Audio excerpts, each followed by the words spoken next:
it's really, once you start letting go of some of this pain that's down there and you feel it and you start going through this process, it's like there's these markers where you start to feel better.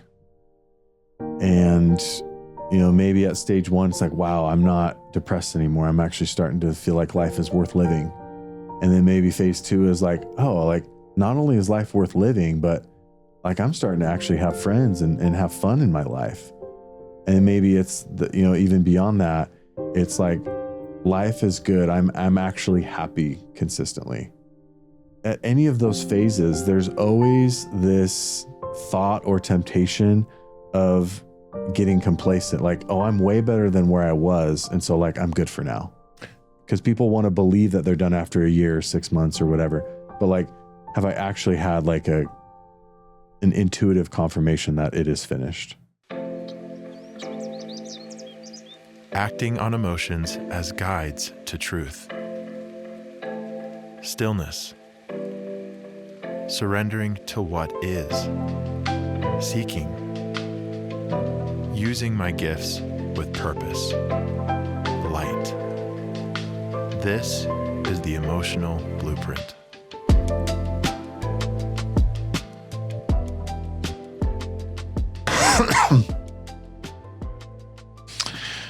Dane, bless Ernest's soul. He gave it his all and his neck was given out. So R.I.P. It's later, Ernest. So it's me and you, man. I want to chat more about relationships and kind of have you chime in, man, whenever you want. Cool. So more questions. These ones were a lot about relationships. So why does my partner constantly feel like I'm not doing enough in the relationship when I am investing a lot? Why does my partner constantly feel like I'm not doing enough in the relationship when I'm investing a lot? This is like such a common, relatable, I hear this all the time, and this can potentially create a lot of conflict. The first thing that comes to my mind is, are you fulfilling, are you investing in the relationship in the way that your partner does feel loved? So this goes back to the whole love languages, where my love language is like physical touch mostly, but my partner's is acts of service. So I'm putting all this effort into like touch her and to like rub her back. And she might appreciate that to some degree, but the way that she feels the most loved is when I like surprise her and like clean the kitchen. Mm-hmm. So I think it's like, gosh, that's so wise. Well, it's hard. This is what's, I mean, a lot of people are familiar with the love languages. If you're not, there's some good stuff in there.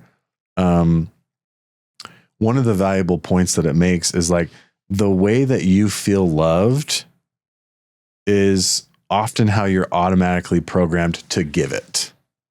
So I feel the most loved by physical touch. That's my nature, is just you just kind of mirror what you would want. Exactly. Yeah. Yeah. But that doesn't work.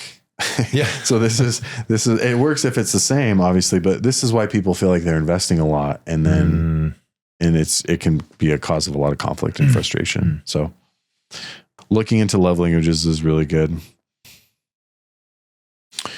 Another relationship question that I thought was pretty good is, what is my responsibility to have a healthy relationship?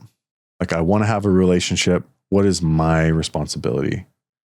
Dane, I'd love to get your thoughts on this, man. Yeah. Did you have anything else that you wanted to preempt? I always have thoughts on everything. So. Or no, like preempt the question or whatever. No, I think I'm not really sure the nature and what they're asking, but like, yeah, I want to have healthy relationships. Like, what's my responsibility to be able to do that? I mean, it goes back to what's been spoken about a lot, which is you are the one who's responsible. It goes back to the idea that you're responsible for your own like happiness and fulfillment and emotions. Yeah. And that comes down to how much are you investing in that happiness? So are you putting time aside for yourself to develop yourself? And I think generally speaking, your spouse will either notice that and follow, or they'll maybe notice that and like if there's like resentment, that's a pretty bad sign. Yeah, those are good thoughts, man. I don't take it as gospel, but it's just my thoughts. No, I think that's definitely truth. So what is my responsibility to have a healthy relationship, to have healthy relationships? My responsibility is to take responsibility first and to communicate out of honesty and in a direct way. Mm-hmm. Yeah. So I think those three things are good, important. So this goes along with what you're saying, are really important keys. Because if I'm really committed to take responsibility for my weaknesses first without blaming someone else, and I'm honest about how I feel, and I'm direct, and I do that in a kind way. What I love about this is based on how somebody responds to that, that actually tells us everything we need to know about what the relationship is meant to be like. What's really beautiful is like, if the only thing that we paid attention to in our relationships is how people responded to us, if I'm taking responsibility, if I'm being open, if I'm being like direct and doing that in a kind of way, if the only thing I pay attention to how somebody responds, that would tell me pretty much everything I need to know about what the relationship is meant to be like. Okay. So let's give an example. Let's say someone's in a dating relationship, and let's say that the boyfriend has a concern because the girlfriend is hanging out with other guys. So he has to honestly look at himself first and say, hey, am I playing any role in this? Okay. And then he needs to intentionally communicate out of kindness and in a direct way, like, hey, like, this is kind of hurtful that this is happening. I'm hoping that we can figure this out. If there's anything I can do to help, I want to know that. But if the girlfriend responds like not good, and she says like, this is your problem, like there's nothing wrong with me having guy friends, like da da da da. This is what Kimberly talked about in like, that person isn't like holding, what Kimberly talked about is that they're not really holding your heart. They're not really like care. Yeah. Like that's not a good response. That means something about what the relationship is meant to be like. Well, it should be obvious. And the reason I didn't say this first was because it feels like the obvious, but I mean, really successful relationships very simply come down to caring for the other person enough to, I don't want to use the term make them happy, but it's just being considerate. It's just like any relationship, like you're being considerate of the other person's wants. Yeah. Yep. You're considering their happiness, not in a way that you feel like that's like the codependency where you feel like responsible for each other's happiness, but just simply there's a genuine concern. I like that term of like, you have their heart in your hands and it's up to you to squash it or to like be gentle, you know? Yeah, that's good, man. It's been really eye-opening to me because this goes back to this kind of goes back to like a buzzword that is common right now, which is like boundaries. Like, okay, what kind of boundaries do I need to have in my relationship? The best way to set a boundary or to know what your boundaries, how do I know what kind of boundaries I need in a relationship? I'm being open, I'm being honest, and I'm communicating that in a kind way. How somebody responds to that, it tells me what boundary I need. I'm not trying to intellectually figure it out and have all this weight on me. I'm like going to the source, which is the relationship, and I'm being honest and open and doing that in a kind way. How someone responds to that, it tells me. So I think my main point is just like responses are so powerful to pay attention to in our relationships. We should really pay close attention to how people respond. And that gives us a lot of understanding. So the other question it leads to is, what are some misunderstandings that people have about setting boundaries in relationships? What are some misunderstandings that people have about setting boundaries in relationships? It goes right along with what we've been saying. Is the biggest misunderstanding people have, I think, is that they have to intellectually figure it out without paying attention to the responses of other people. They take on this burden, and it's this confusion because it's really difficult to have clarity about what to do in a relationship unless you have enough responses from the other person. For example, it's probably not right to leave a relationship unless there's multiple negative responses about you feeling hurt in the relationship. That means something. So it's like this unique non-communicative fear thing that people have. It's like a fear thing. It's like, I don't want to share how I really feel because I don't not want it to go well. Well, it's like the only way you're going to know if it's right is if you share how you really feel, And so it's just interesting. People wrestle with that, and it's almost interesting as a therapist. It's like 9 times out of 10, the answer is like, hey, well, have you talked to the other person about how you're feeling, or have you just told me? Okay. It's just interesting. Have you said these things to them? Yeah, exactly. What are some ways that people unintentionally avoid their emotions? What are some ways that people unintentionally avoid their emotions? One of the biggest things that I've noticed is that as soon as something difficult happens, someone might have a very quick response to be positive about it. For example, my sister just died, and I'm trying to be this positive, uplifting person. And so as soon as I have this painful thing happen, I might really quickly go to oh, it'll be okay. Or things like this always get better with time. Or, I have the support of my friends, and so and I'm going to Lake Powell this weekend. And so I'll be happy then,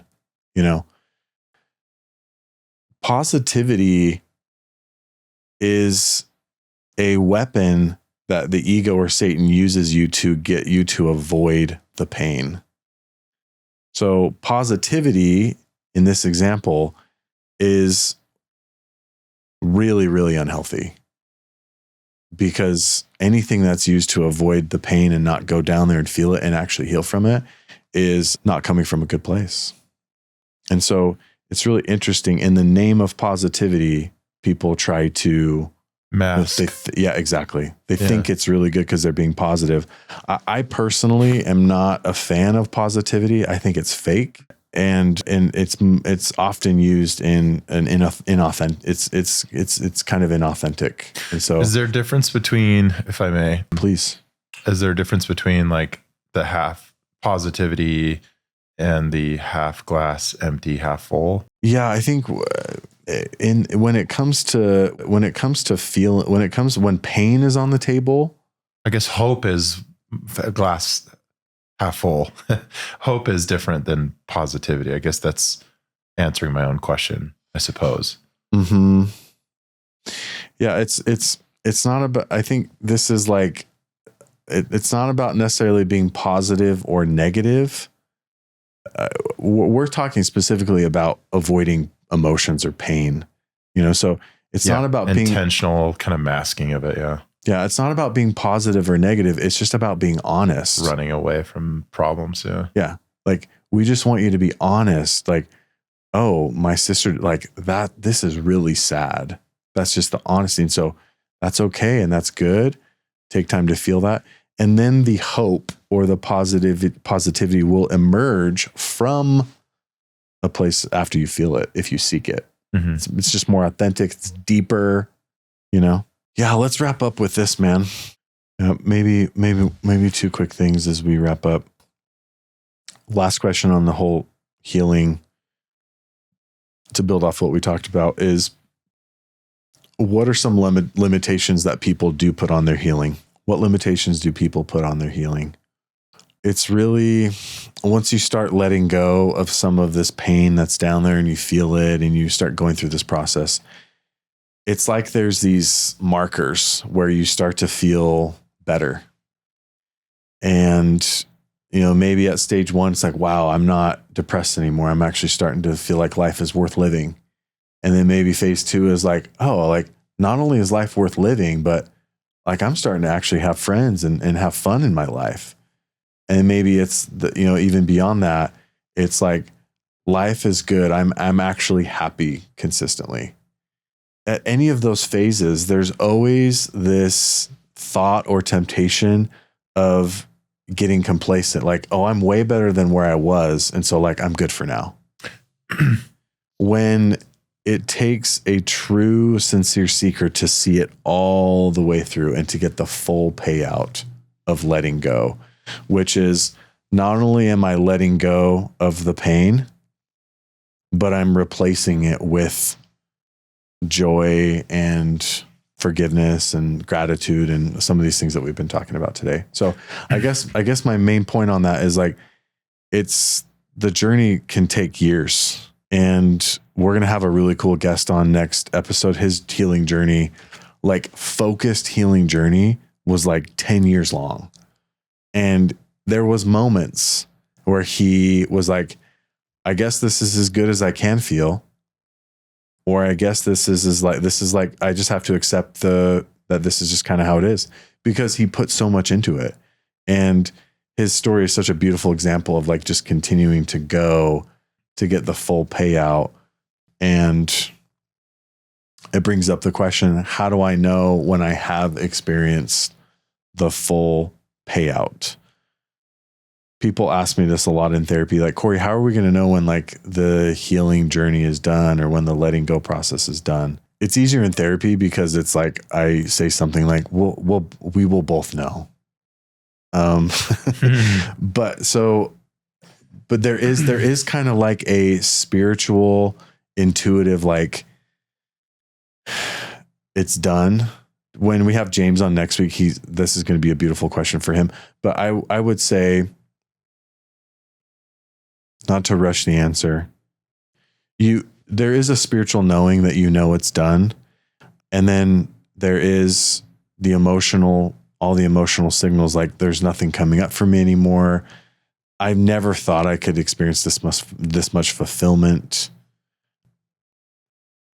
Yeah. So it's kind of a hard question, because when it's, in order to get to that point, not only are you on an emotional path, but you're also on a spiritual path. And so you do just kind of know spiritually.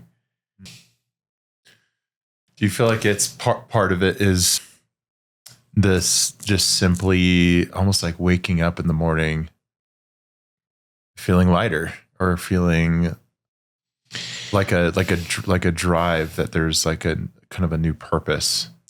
For sure. And what's cool about what you're saying is people can feel that along the way. They get glimpses of the wonderful land, along the way. That's what keeps us going. From a more like therapy or standpoint, I would say, like, if you've had strong emotional responses or patterns, how, like, have you, like, a lot of times it comes back to parents too. It's like, have I felt what I've needed to as far as the impact of my parents? Have I gone and then have I really been able to see the gifts that have come from that? And then have I taken the action I needed to? Maybe that includes talking to them. And that's something that's always on my radar when when they embark on this journey. It's like, is the parent thing stays in the back of my mind often, because it's often the root of much of that. But and I'm totally supportive of people being like, hey, like, I'm feeling so happy, I'm feeling so good, like I want to see how things go. It's like, cool. Like, yeah, like pay attention to how you're feeling, stay connected spiritually, and you're going to know what else is needed, So I think if you're not seeing a therapist, that's a really, like, really relish and enjoy these like glimpses of the wonderful land and these feeling lighter and better, but try not to say you're done until, I guess what I think, to wrap all this up, it's like, don't just believe that you're done. Like, because people want to believe that they're done after a year, 6 months or whatever. But like, have I actually had like an intuitive confirmation that it is finished? I think that's the best way to say it. And that's hard because that can take years, like I said. I think a really important message that I want to convey is that if you're going to take on this burden of trying to become more whole as your whole self, the change is meant to be complete and significant. It's meant to. This is what it's talked about in the Bible, where it says, "Come now and let us reason together. Though your sins be as scarlet, they shall be as white as snow. Though they be red like crimson, they shall be as wool." So it's not just, so we talked about how a good definition for sin is like missing the mark. You know, if we've missed the mark in our life because of our programming or how we were trained or whatever, and that's a pattern, that change is meant to be like complete and significant. Like, that's not just a Christian belief. This is a belief in almost all spiritual teachings, especially in Buddhism. Enlightenment, achieving enlightenment, that's a pretty significant change and transformation from not being enlightened, you know? So there is this, yeah. So let's finish up with this. What is one of the best ways I can cultivate more love in my relationship? There's this really beautiful story in the Bible, in the Christ story. So as Christ enters this certain village, there was 10 men that were lepers, which stood afar off. And I just want to say the term leper in the Bible, what is the modern day leper? I believe a modern day leper is not just the physical sicknesses that people have, like maybe it was back then. Dane? I was going to say that in a different way, that it's people who are just seeking for happiness in all the wrong places. Yep. And in this case, I think I think the modern day leper is people that really suffer a lot in silence. These are the modern day lepers. Okay, so there's 10 of these that come to the Savior, and they lift up their voices and say, "Jesus, have mercy on us." And when he saw them, he said, "Go and show yourselves unto the priests, and you will be healed," or cleansed, is what he says. So they all leave, and on their way to go show themselves to the priests, they were all healed of their leprosy. And then only one of them came back to Jesus, and he said, and so one of them saw that he was healed, and he turned back to go to Jesus, and he fell down at his feet on his face, giving him thanks.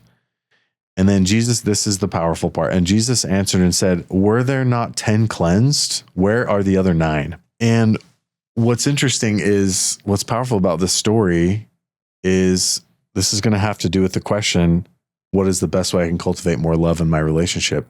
This man recognized that he was healed on his way, and then he turned back to the source. And Jesus, he already knew that all 10 of them were healed. He already knew this. And so why did he ask the question? Were there not 10 of you? Where's the other 9? He's the one that healed them. He already knew. So why was he asking that question? It's like he's full of rhetorical questions. I think it's just a powerful, I think there's a few things that came to mind in this story as I was reflecting on it. One, it's just goes to show how rare gratitude truly is. And more importantly, how rare it is now that people actually express gratitude. Like, how often is that happening?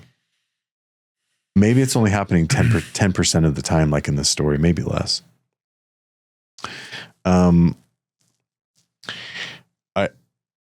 I think this is the powerful part. Why did Jesus say this? Well, he was trying to teach an important lesson, that healing, this is what I believe part of the lesson is, that healing without a relationship, without connection, healing without connection or relationship can still leave us feeling distant. These other 9, they were healed, but how distant did they end up in this symbolism? They were end up being very distant from, the one who yep, connection or source or whatever, the symbolism. And so being healed and letting go and these miracles that happen in our life, it's not just meant for us. It is meant to then develop this gratitude and connection and relationships. So it's just a powerful story, I think, about what is one of the best things that we can do right now to cultivate more love in our relationships. It's really trying to be intentional about noticing how our partner or how our relationships are benefiting us, and then sending that text, making the phone call, sending the email, whatever it is. People love us more when we express our love to them. So, like the highest form of noticing someone. Yeah. Well, we talk so much about how people just do not feel seen and they don't feel understood. And I think it's a beautiful thing in life to search for. How are people helping me in my life? Like taking time to reflect on this, like how are people benefiting me? How are people like reaching out? It's everywhere and it's all the time. So if you have benefited from this podcast in any way, it would mean the world to us to have you subscribe, to allow us to keep it going and bring on inspirational human beings.